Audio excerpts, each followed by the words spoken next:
Na gramática do bem-estar geral, contemporaneidade rima com prosperidade? Avanço civilizacional é sinônimo de redução de pobreza? E o ápice da tecnologia? Ele tem produzido formas verdadeiramente novas de produção de riqueza? Esses são pontos bastante incandescentes no debate mundial no que tange a economia, a sociologia e diversas outras frentes aí. Para tentar dar alguns pitacos um tanto indevidos, mas quem sabe colaborativos a respeito desses temas, eu apareço aqui hoje. Muito prazer, eu sou Túlio Augusto, sociólogo e professor, e convido você, minha caríssima, você, meu caríssimo, a se tornar subitamente próspero. Para isso, basta você clicar aqui no canal, aqui embaixo, no botão de se inscrever, deixar o joinha aqui no vídeo, tecer seus comentários aqui embaixo, suas colaborações aqui no campo dos comentários, eles são também bastante bem-vindos. Bom, essa discussão ela está bastante acentuada no âmbito acadêmico, em múltiplas frentes, também na questão da política, claro, porque a gente, por todos os lados que se olha, a gente vê um mundo em transformação, e em transformação de tipo estrutural, o que é diferente de uma transformação ocasional ou meramente circunstancial, né? Muitos desses debates também foram agravados porque os efeitos se tornaram mais visíveis em razão da Covid-19, né? A pandemia aguçou alguns cenários que já se mostravam em ocorrência, né? Mas ela acentuou a ocorrência, o desdobramento de alguns desses cenários. Bom, essas mudanças na estrutura global da riqueza, da pobreza, da produção de renda, elas têm se tornado bastante visíveis, e visíveis com um viés muito negativo, que é a tendência, segundo alguns meio irrefreável e segundo todos inquestionável, para o aumento da desigualdade, né? Em diversos países, em diversas economias, né? E sobretudo nos países ricos, né? Aqui nos países em desenvolvimento, como é o caso do Brasil, aí esse quadro já é tétrico mesmo, já é horroroso, né? Mas mesmo em praças onde você tinha patamares mais civilizados de desigualdade ou de igualdade entre os indivíduos, entre as classes, o que tem se mostrado com muito vigor nos últimos tempos é uma tendência para o aumento da desigualdade, né? Há declínios diversos aí nas formas tradicionais de trabalho, nas formas, sobretudo, do trabalho manual, né? E isso tem gerado impactos muito severos na distribuição de renda, na geração de empregos em diversos conglomerados, aí, em diversas matrizes econômicas, né? Em diversas economias, em diversos países.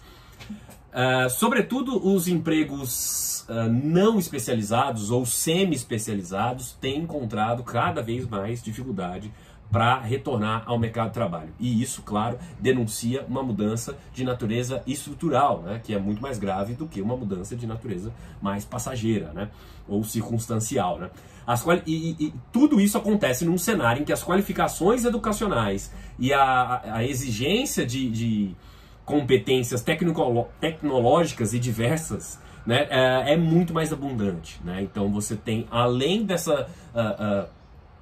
somatório aí de requisitos para se entrar no mercado de trabalho, que tem se intensificado, uma diminuição nas ofertas, né? E uma diminuição em diversas frentes, o que é mais preocupante, né?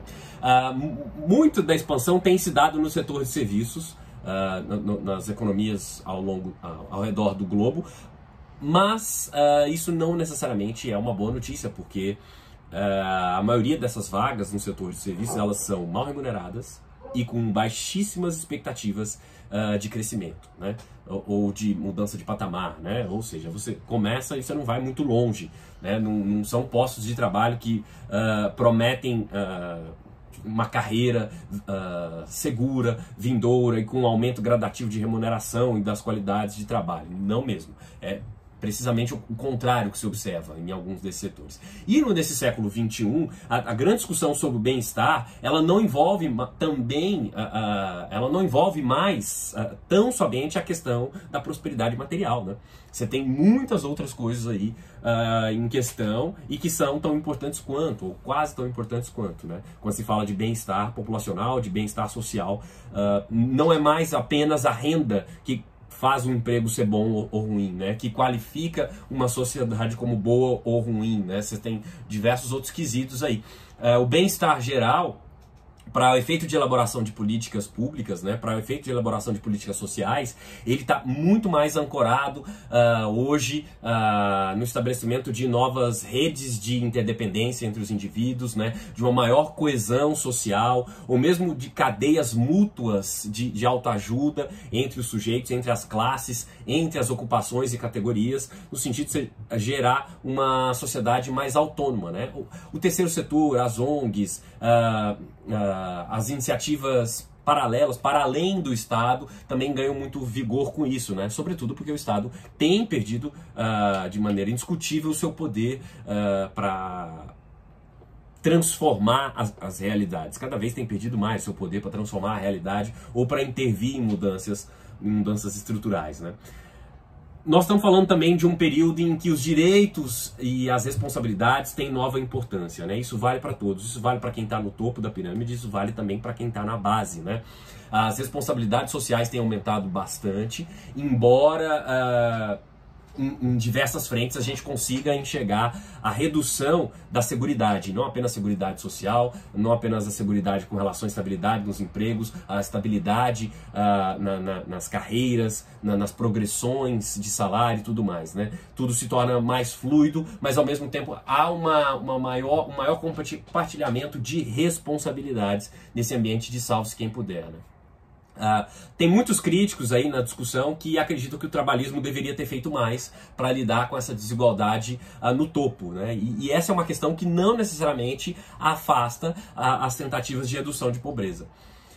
Um debate que também está muito pontuado nesse segmento é o do aumento dos impostos, sobretudo para os ricos, né? É uma discussão que talvez a gente veja no Brasil em 2022, com as eleições que estão chegando aí, porque se houvesse uma mudança maior, com os ricos pagando proporcionalmente mais impostos do que os pobres, né, nós teríamos aí uma estrutura produtiva, uma estrutura fiscal menos regressiva, e isso traria impactos muito mais significativos na redução da pobreza, né? Na pobreza infantil, na redução dos patamares mais indecentes de pobreza que nós temos, sobretudo no caso brasileiro, né? Porque é inegável que hoje os poderes do Estado são bastante limitados em atenuar essas mudanças, né?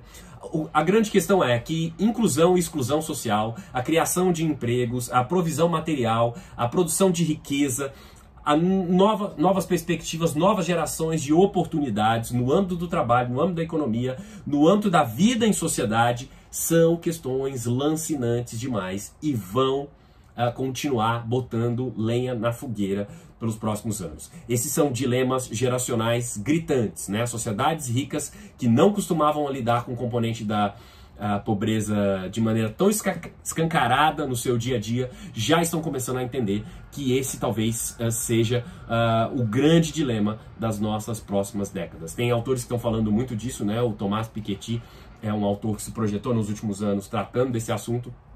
E eu quero abordar isso de uma maneira mais sensata, mais embasada, quem sabe em vídeos futuros. Mas a questão é o grande dilema civilizacional dos nossos tempos, ao que tudo indica, serão essas questões: aumento de riqueza, diminuição de pobreza, geração de empregos, geração de empregos em nível estrutural, né, combate às desigualdades, provisão material e bem-estar social mais generalizado e menos exclusivista, né? Se você gostou desse vídeo, não deixe de deixar o seu like aqui, de aparecer para conversas futuras. Eu fico por aqui, um abraço e até a próxima.